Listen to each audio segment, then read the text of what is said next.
नमस्कार, बहुत स्वागत है आपका। मैं हूं आपके साथ मधुलिका मिश्रा। चलिए शुरू करते हैं हमारी खास पेशकश जिसका नाम है संडे रिपोर्ट, जहां हम आपको बताते हैं देश विदेश, क्रिकेट और सिनेमा से जुड़ी बड़ी खबरें, हफ्ते भर की बड़ी खबरें।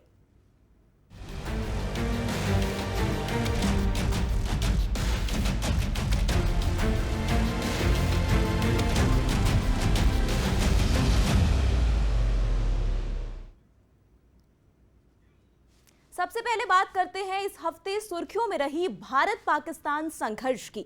ऐसे तो दोनों देशों के बीच कई बार जंग हुई, पर अब की बार जो हुआ वो आतंक के आकाओं ने सपने में भी नहीं सोचा होगा। संडे रिपोर्ट में आज बात एग्रेसिव इंडिया, एग्रेसिव मोदी और भारत के न्यू नॉर्मल की।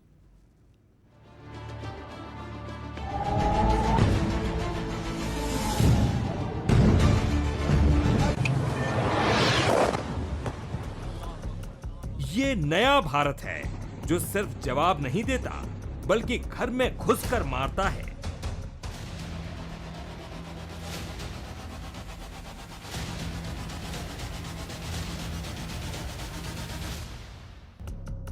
नया भारत मानता है कि पानी और खून साथ नहीं बहेंगे और नया भारत पूरी दुनिया को ये बताता है कि टेरर, ट्रेड और टॉक साथ नहीं होंगे। पहलगाम हमला भारत की आत्मा पर वार था। इसने न सिर्फ देशवासियों को झकझोर दिया बल्कि कई बहन बेटियों का सिंदूर उजाड़कर हमें गहरा जख्म भी दिया। ये मौका था नई युद्ध नीति के साथ करारा जवाब देने का।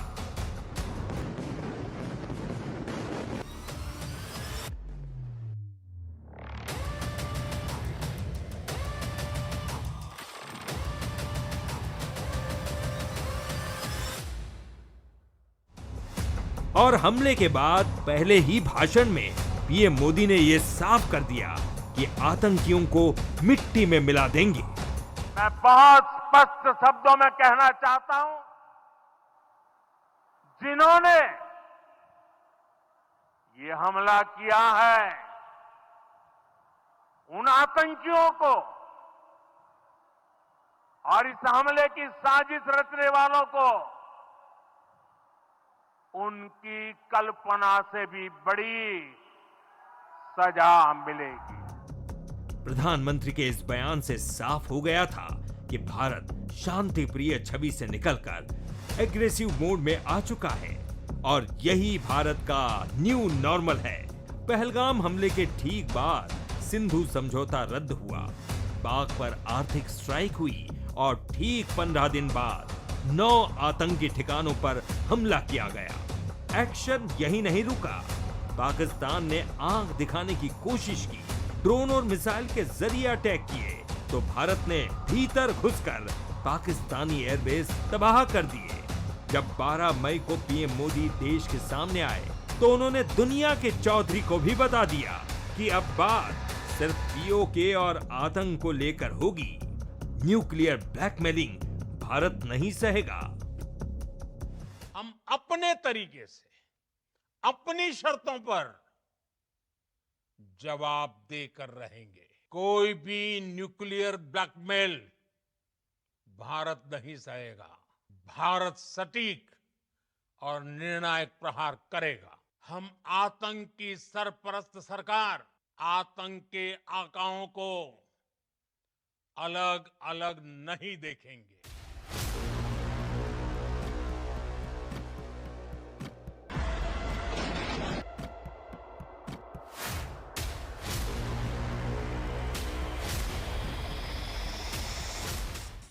हर आतंकी, आतंक का हर संगठन जान चुका है कि हमारी बहनों बेटियों के माथे से सिंदूर हटाने का अंजाम क्या होता है। ऑपरेशन सिंदूर के जरिए भारत ने सैन्य, राजनीतिक और मनोवैज्ञानिक मकसद पूरे किए।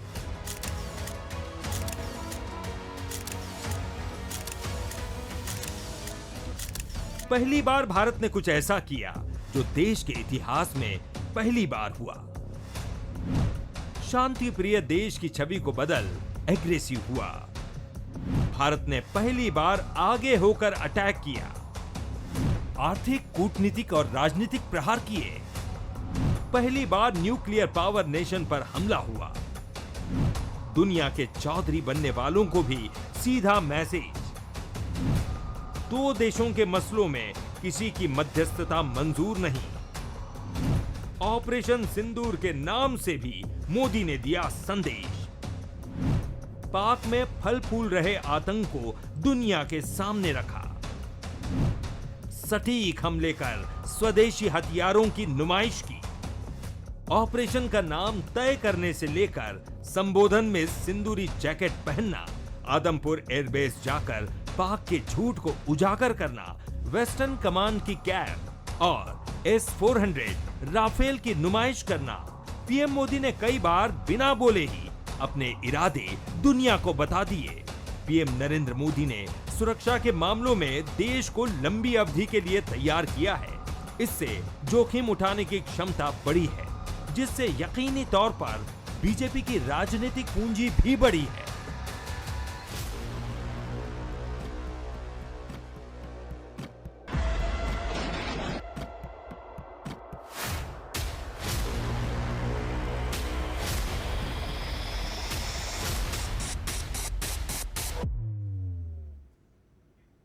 कहते हैं किसी झूठ को बार बार बोला जाए तो वो सच मालूम पड़ने लगता है।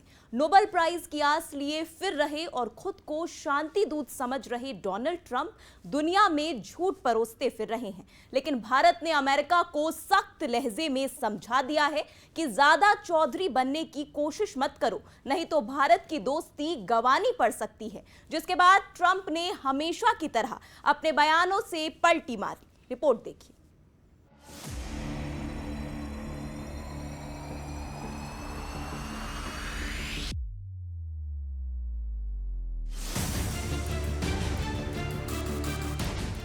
भारत पाकिस्तान के बीच हुए तनाव में अमेरिका की एंट्री ठीक वैसे ही है जैसे बेगानी शादी में अब्दुल्ला दीवाना। सबसे पहले 10 मई को अमेरिकी राष्ट्रपति डोनाल्ड ट्रंप ने भारत पाकिस्तान के बीच सीज फायर पर पोस्ट कर सभी को चौंका दिया।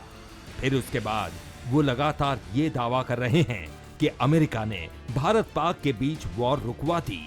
13 मई को अमेरिका सऊदी इन्वेस्टमेंट फोरम में बोलते हुए अमेरिकन प्रेसिडेंट ने कहा कि कुछ दिन पहले मेरी सरकार ने भारत और पाकिस्तान के बीच संघर्ष को रोकने के लिए सीज फायर करवाया।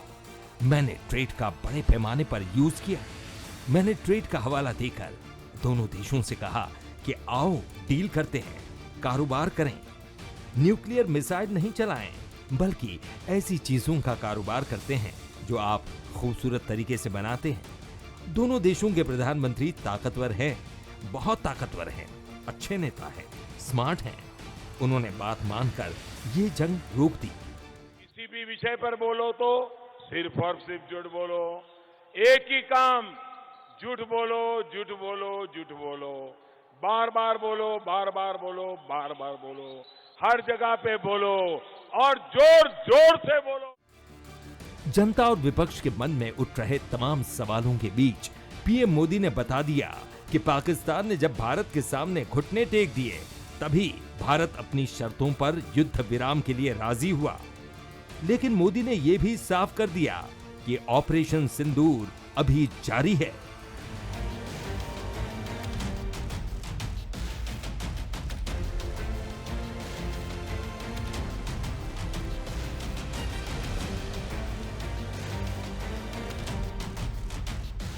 जब पाकिस्तान की तरफ से गुहार लगाई गई, पाकिस्तान की तरफ से जब ये कहा गया कि उसकी ओर से आगे कोई आतंकी गतिविधि और सैन्य दुस्साहस नहीं दिखाया जाएगा, तो भारत ने भी उस पर विचार किया। भारत पाकिस्तान के बीच सीज फायर के मसले के बाद यूएसए ने हमारे अंदरूनी मामले में घुसने की कोशिश की। ट्रंप ने कश्मीर मुद्दे पर मध्यस्थता करने का ऑफर दिया। जिसे भारत ने सिरे से खारिज करते हुए अमेरिका को साफ कह दिया कि कश्मीर पर किसी भी तीसरे देश की मध्यस्थता मंजूर नहीं। देश की कश्मीर नीति में कोई बदलाव नहीं हुआ है और अब मुद्दा सिर्फ पीओके को खाली कराना है कि भारतीय केंद्र शासित प्रदेश जम्मू और कश्मीर से संबंधित किसी भी मुद्दे को भारत और पाकिस्तान को द्विपक्षीय तरीके से ही हल करना है। इस नीति में कोई बदलाव नहीं हुआ है। जैसा कि आप जानते हैं, लंबित मामला केवल पाकिस्तान द्वारा अवैध रूप से कब्जा किए गए भारतीय क्षेत्र को खाली करने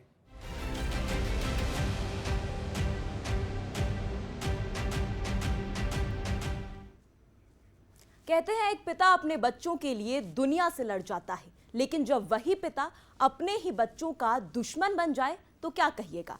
छत्तीसगढ़ के महासमुंद और मध्य प्रदेश के दमोह से कुछ ऐसा ही मामला सामने आया है। शहर दो लेकिन कहानी एक जैसी, दर्दनाक और डराने वाली।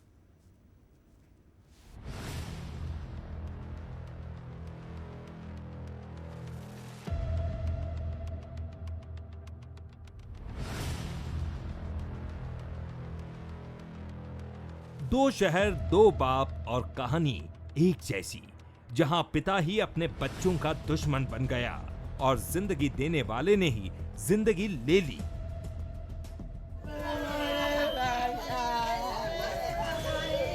पहला केस दमोह से सामने आया, जहां के झलोन गांव में एक बेरहम पिता विनोद ने अपनी 3 बेटियों को समोसे में जहर मिलाकर दे दिया और फिर खुद भी जहर खाकर सुसाइड कर लिया।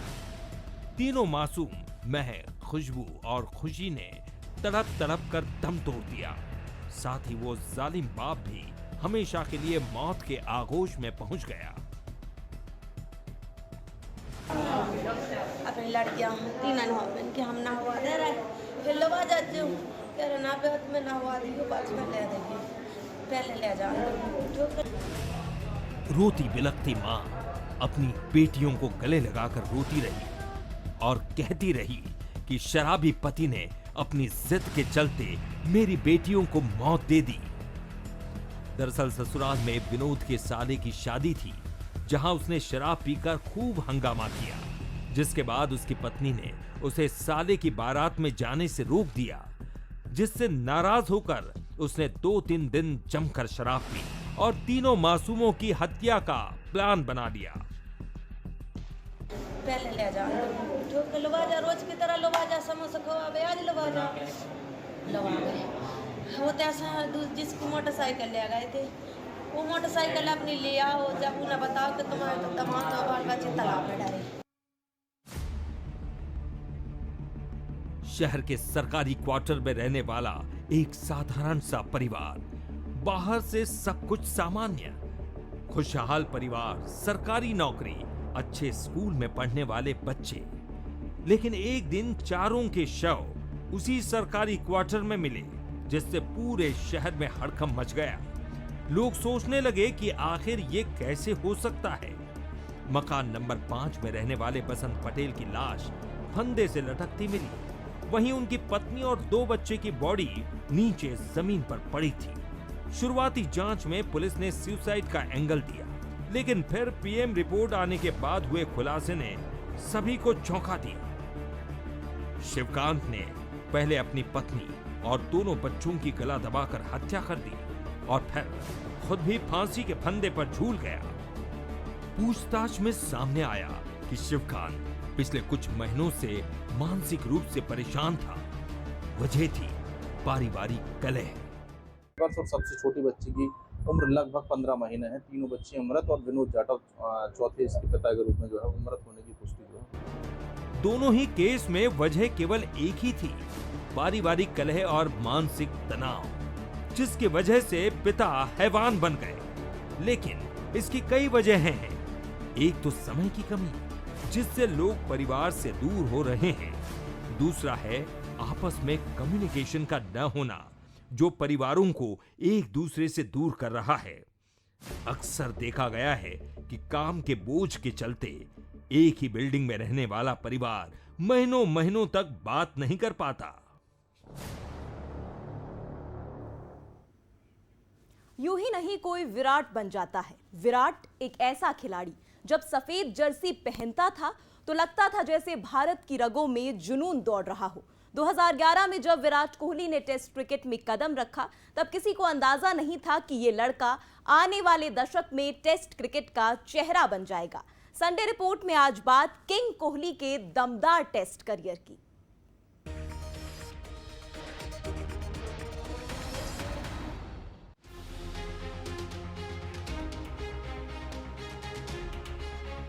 क्रिकेट में पहली बार बैगी ब्लू पहनने के 14 साल हो गए। सच कहूं तो मैंने कभी सोचा नहीं था कि ये फॉर्मेट मुझे ऐसे सफर पर ले जाएगा। सफेद जर्सी में खेलना बहुत खास होता है। वो खामोश, कश्मकश भरे लंबे दिन और वो छोटे छोटे पल जिन्हें शायद कोई नहीं देखता, लेकिन ये हमेशा दिल में रह जाते हैं। इस फॉर्मेट से विदा लेना आसान तो नहीं था, लेकिन ये एक सही फैसला है। मैंने इस फॉर्मेट को अपना सब कुछ दिया और इसने बदले में मुझे उससे कहीं ज्यादा दिया, जितनी मैंने कभी उम्मीद भी नहीं की थी। मैं इस खेल का, अपने साथ खेलने वाले हर साथी का और हर उस शख्स का दिल से शुक्रगुजार हूं जिसने इस सफर में मुझे सराहा। मैं हमेशा अपने टेस्ट करियर की ओर मुस्कान के साथ देखूंगा। 269 साइनिंग ऑफ। इंस्टाग्राम की इस पोस्ट के बाद क्रिकेट फैंस मायूस हो गए। 14 साल लंबे टेस्ट करियर को विराट ने यूं ही अलविदा कह दिया। ये फैसला इसलिए भी चौंकाने वाला था क्योंकि विराट ने इंग्लैंड दौरे से ठीक पहले क्रिकेट से संन्यास ले लिया। इसके साथ ही भारतीय टेस्ट क्रिकेट का मॉडर्न एरा खत्म हो गया। लंबे समय से भारतीय टेस्ट टीम की रीढ़ रहे कोहली का ये सफर 14 साल लंबा रहा। एक ऐसा सफर जिसमें उन्होंने न सिर्फ रन बनाए बल्कि एक पूरी पीढ़ी को टेस्ट क्रिकेट से जोड़ दिया।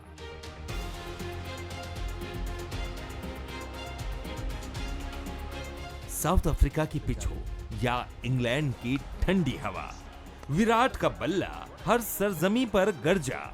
30 शतक, 8000 से ज्यादा रन और वो एटीट्यूड जो बताता था कि ये सिर्फ क्रिकेट नहीं, ये युद्ध है। विराट भले ही T20 और वनडे में अपनी कप्तानी में कुछ खास नहीं कर पाए हों, लेकिन टेस्ट में विराट ने ऑस्ट्रेलिया की मेजबानी में वो करके दिखाया जो शायद उस दौर में न तो महान कपिल देव, सुनील गावस्कर और ना ही कैप्टन कूल ने किया। विराट का टेस्ट करियर: मैच 123, रन 9230, शतक 30, अर्धशतक 31, स्ट्राइक रेट 55.6।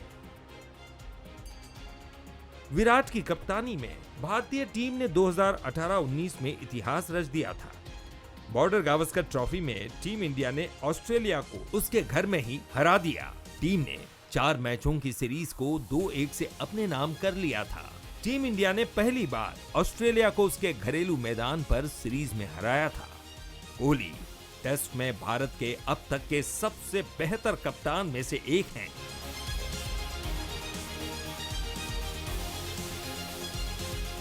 आंकड़े इसके गवाह हैं। उनसे बेहतर कप्तानी रिकॉर्ड किसी भी खिलाड़ी का नहीं रहा है। कोहली ने 68 टेस्ट मैचों में भारत की कप्तानी की और 40 में जीत दिलाई। इस दौरान टीम इंडिया को 17 मैचों में हार मिली।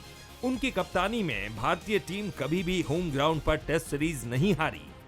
कोहली ने विदेशों में भारत का डंका बजाया और कई ऐतिहासिक जीत दिलाई।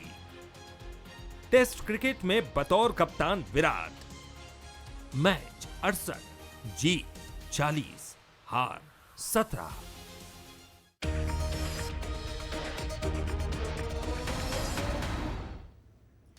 अमेरिकन सिनेमा ने दुनिया को कई यादगार फिल्में दी हैं। खासकर एक्शन फिल्मों के मामले में हॉलीवुड के आगे बाकी सभी इंडस्ट्रीज पानी भरते नजर आती है।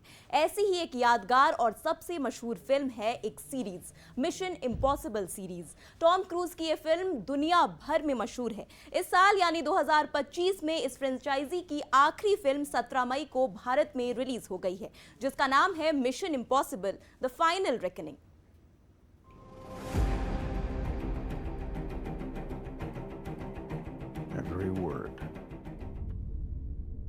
टॉम क्रूज इस फिल्म में फिर से ईथन हंट का किरदार निभा रहे हैं, लेकिन इस बार कहानी का अंदाज कुछ अलग है। ट्रेलर में दिखाया गया है कि ईथन और उसकी टीम को इस बार सबसे बड़ा और खतरनाक मिशन करना है। इस फिल्म में पुराने किरदार भी लौट रहे हैं, जैसे लूथर, बेंजी और इल्सा। साथ ही कुछ नए चेहरे भी दिखेंगे। फिल्म की मार्केटिंग इस लाइन के साथ की जा रही है कि 29 सालों का रोमांच अब खत्म होने जा रहा है। इसका मतलब साफ है कि ये शायद ईथन हंट की आखिरी कहानी होगी। टॉम क्रूज ने हमेशा अपने स्टंट खुद किए हैं, चाहे वो बुर्ज खलीफा पर चढ़ना हो, एरोप्लेन से लटकना या फिर हेलीकॉप्टर उड़ाना। उन्होंने कभी बॉडी डबल का सहारा नहीं लिया। मिशन इम्पॉसिबल सिर्फ एक एक्शन फिल्म नहीं है, बल्कि एक पूरी पीढ़ी की यादें हैं। इसने हॉलीवुड के एक्शन को एक नई पहचान दी और टॉम क्रूज को एक ग्लोबल सुपरस्टार बना दिया। इस फ्रेंचाइजी की फिल्मों पर नजर डालें तो 1996 में ब्रायन दे पाल्मा ने सीरीज की पहली फिल्म मिशन इम्पॉसिबल डायरेक्ट की। फिल्म ने दुनिया भर से 3,822 करोड़ रुपए से ज्यादा की कमाई की। जाहिर है इतनी बड़ी कमाई वाली फिल्म की सीक्वल आना तो तय था। तो साल 2000 में मिशन इम्पॉसिबल 2 रिलीज हुई, जिसे हांगकांग एक्शन फिल्मों के डायरेक्टर जॉन वू ने डायरेक्ट किया था। MI2 ने ग्लोबली करीब 4,561 करोड़ रुपए का कलेक्शन किया।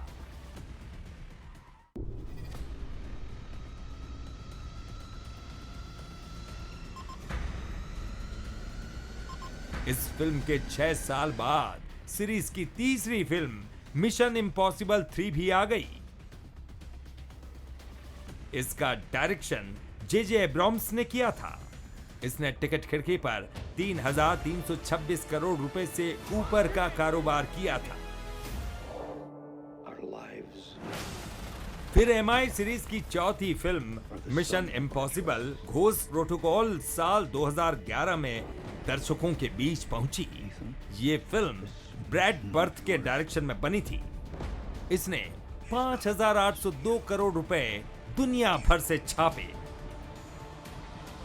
साल 2015 में 5वीं फिल्म मिशन इम्पॉसिबल रोग नेशन रिलीज हुई थी और इसी फिल्म के साथ MI सीरीज को एक परमानेंट डायरेक्टर क्रिस्टोफर मैक्यूरी मिले, जिन्होंने आने वाली सभी फिल्मों को डायरेक्ट किया। रोग नेशन ने ग्लोबल मार्केट से 5,699 करोड़ रुपए से ज्यादा की रकम बटोरी। छठवीं फिल्म मिशन इम्पॉसिबल फॉलआउट साल 2018 में आई। इसने तो तकरीबन 6,609 करोड़ रुपए का कारोबार कर डाला। इस सीरीज की 7वीं film Mission Impossible Dead Reckoning 2023 में रिलीज हुई और इसने वर्ल्ड वाइड 4,767 करोड़ रुपए से ज्यादा का बिजनेस करके दिया।